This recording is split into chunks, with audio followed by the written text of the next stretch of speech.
Hello, I'm Sarah. Hi, I'm Amy, and we are both marketing executives for the Swindon and Wiltshire Local Enterprise Partnership.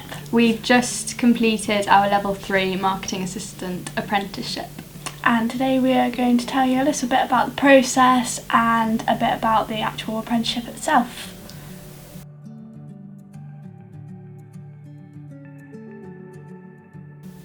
So I think for me the most important part of an apprenticeship was that I could learn and earn at the same time. So there would be no debts or anything like that after my apprenticeship finished, and it was a great opportunity to have more experience, gain more experience, and also get paid, which is a bonus. As it's a 9-to-5 job, you deal with real life situations, which in my experience is the correct way for me to learn. My learning style is very hands-on, and that's exactly what an apprenticeship provides.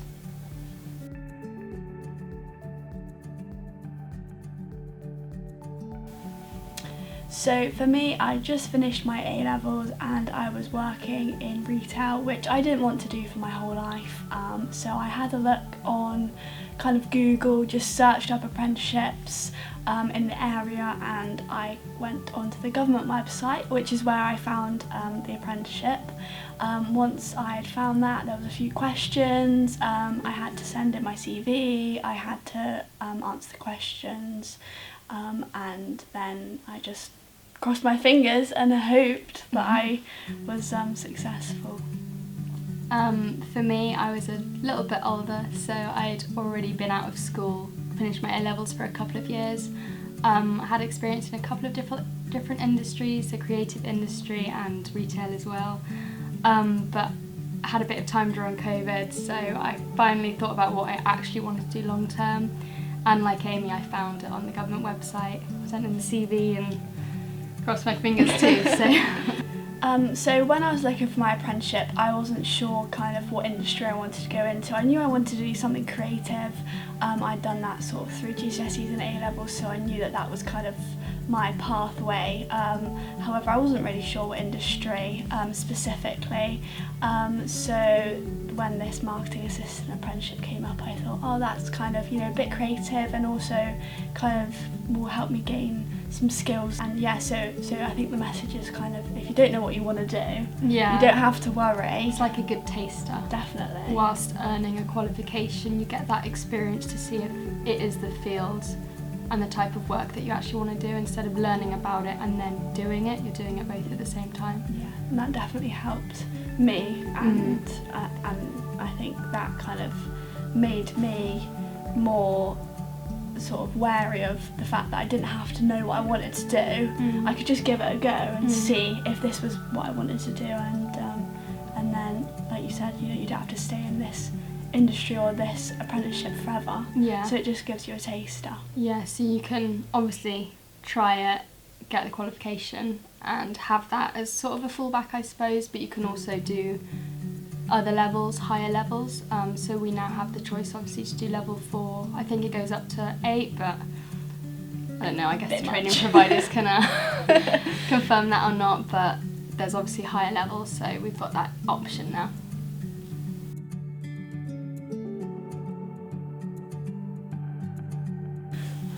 So once we filled out all of the information that they required for the apprenticeship, we then were lucky enough to be asked to partake in an interview.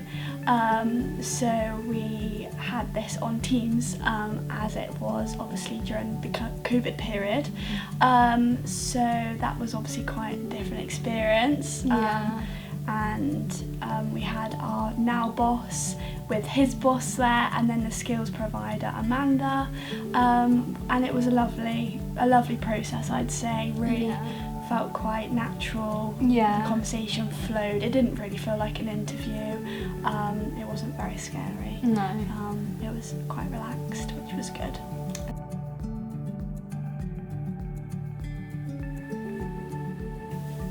So our apprenticeship experience was pretty much all online in terms of the training and the learning aspect. Our training provider was VQ Solutions, and we had to do mandatory workshops. They kind of ran quite regularly, so if you missed one you could always book onto it for a different date. And we also had to do assignments quite regularly, quite monthly, which we talked about in our catch-ups with the training provider. So we, obviously because it was all online, we didn't have to go to a college. However, we were lucky enough to sort of speak to our boss and get a set day which we could focus on the assignments or do the workshops, and even if the workshops fell over into the actual week, we were still able to sort of take that off. Yeah, it was quite flexible for us. Definitely. And the assignments were kind of stuff that would lean towards the endpoint assessment, so everything was linked, which was good. So when it came to the endpoint assessment, we knew what we were kind of talking about, very prepared, which definitely helped. Our training provider also booked in monthly catch-ups with us, obviously all online, which was fine for us really. It was quite flexible, it allowed us to kind of come into the office and do those.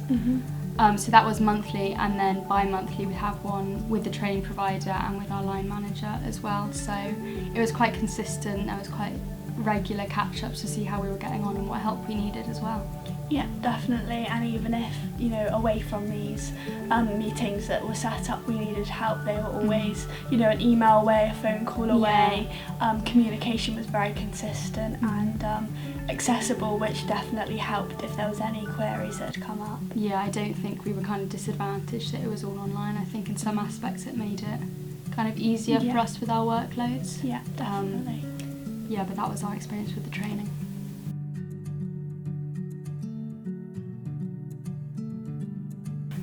So once we had completed all of the assessments online, we then went through Gateway, which we were told about prior, so it wasn't like a scary sort of thing that we were just thrown into. It was pretty sort of, vocalised to us that this was going to be happening. So through Gateway there was 3 sections for the endpoint assessment. These were all spread out, they weren't at the same time. So the first one was a multiple choice knowledge test, which again was online. We just had a link sent through to us on our email, and at the date and the time we would click this link, and there would be a assessor on this link, but also this sort of screen that had questions on it. How many questions were there? 40? 40, yeah. 40 questions, and what was the time on that? I think it was probably about an hour. Yeah. It was quite a lot of time. Yeah. And this assessor was kind of just there to moderate, and they couldn't answer any questions, but they were there just in case the system crashed or whatever. Yeah. Make sure there was no one else in the room. Yeah. You didn't have any notes, that kind of thing. Yeah. You had about an hour to answer these questions, and they were all to do with the assessments and the things that we had to kind of. Yeah. It was very much kind of the knowledge section of it, so that was like the knowledge section of the 3 assessments we did. Yeah, definitely. And then the next section was writing sort of a project, kind of essay style, so we had 3,000 words, I believe it was, with kind of a leeway of 10%.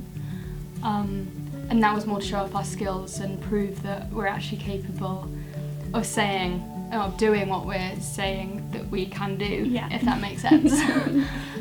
So that was more the skills. So it's the KSBs, so the knowledge, skills and behaviours, and you have to kind of tick them all off on the assessor's list so they think you're actually capable. And that was probably the part that took the most time. I think we had a month deadline to do that, and it was quite intense, but at the end it was it was a nice relief, and satisfying. It was nice to know that we'd managed to complete this document, and included sort of appendices and just bits and pieces like that. So it was quite interesting. And then after that we had a professional discussion about the project that we had written about. So again, this was online, the same kind of style, however there was just an assessor who was asking questions on the screen about the project and kind of just making sure that they could understand, why you'd chosen that project, and just a little bit more information, because obviously there was a word limit, so you couldn't write everything on there, and then that was the end of the end point assessment. Yeah, I think we were told going into the project and the professional discussion, it's kind of our chance to show off what we've learnt and what we've done and kind of our skill set. So I think that was the best way of looking at it, is making sure that we weren't too nervous. We are actually capable. It's just showing it off now. Yeah, definitely, and you have to speak a lot about yourself, which a bit uncomfortable. It doesn't come natural to everybody, which was quite difficult. But you have to just remember that you've done this, you've done this project, you've done this apprenticeship. You've got to be proud about it, and that's definitely the chance to show them that, isn't it? And the training provider offer you, they sort of supply you, I suppose. They send you documents to kind of with advice and guidance on how to deal with it, kind of how you should set up what you're saying. It's I statements only. So there was a lot of support and there was a little bit of training. So once we'd completed the endpoint assessments, all three sections of it, we then had to wait for our results. So we had, I think it was up to 2 weeks that they could take. This was obviously over the Christmas period as well, so it might have taken a little bit longer for us. But then we got our results through as an email, so it was again all done online. So that was the endpoint assessment complete.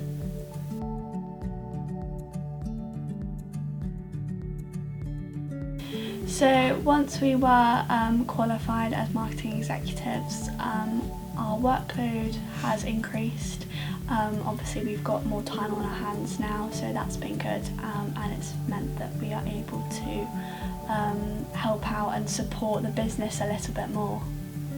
So when it comes to delivering the marketing plan, we're obviously far more capable than we were at the beginning of our apprenticeship, so I think that's also affected our confidence when it comes to things. So if somebody comes to us with an idea for marketing, then we're now in the place where we can talk about it quite confidently and say what will work and what won't work. And I like to think that we've helped the business in that way. Definitely. I think also throughout the apprenticeship, as lots of it was online, on Teams, sort of the ability to speak and present in front of people. When I first started, I was very nervous to do that. Don't make me say this. Sort of hiding my face away on camera and stuff. But now I think, I feel like my ideas and my opinions are a little bit more valid because I've got more experience behind me. Definitely. And I feel like this helps the business with, they don't have to always go to our line manager, they can come to us for ideas or support if they need anything. I think, again, confidence, that's really helped with that. Big part of it.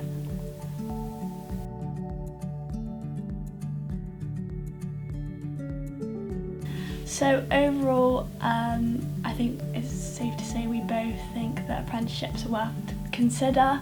Obviously, when we were kind of looking for an apprenticeship, they weren't really spoken about massively.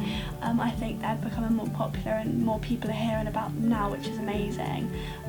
But just kind of, it is worth considering if you're looking for something, you're not sure what kind of industry you want to go into, you're not sure if you want to kind of stay in education or look for a full-time job. This kind of combines both of them.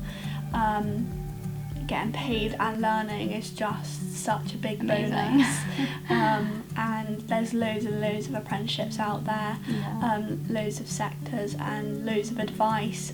Laura and Amanda are amazing to speak to if anyone wants any more information about apprenticeships. They've been amazing with us, they were amazing with us. Really supportive. So I think one key message would be just do consider apprenticeships because it's definitely worthwhile. And encourage others to as well. obviously when we were applying, that nobody's like told us No. that it was really an option. We kind of hunted for it ourselves, Yeah. which was fine. But it would be nice if other people kind of knew more than we did to begin with, because there Yeah. are so many out there. So many. So yeah, it's a really good option. It is, definitely. And if you have any questions or anything, just send us an email or get in touch with Laura and Amanda. They would definitely be the best people to speak to if you would like some support. Bye. Bye.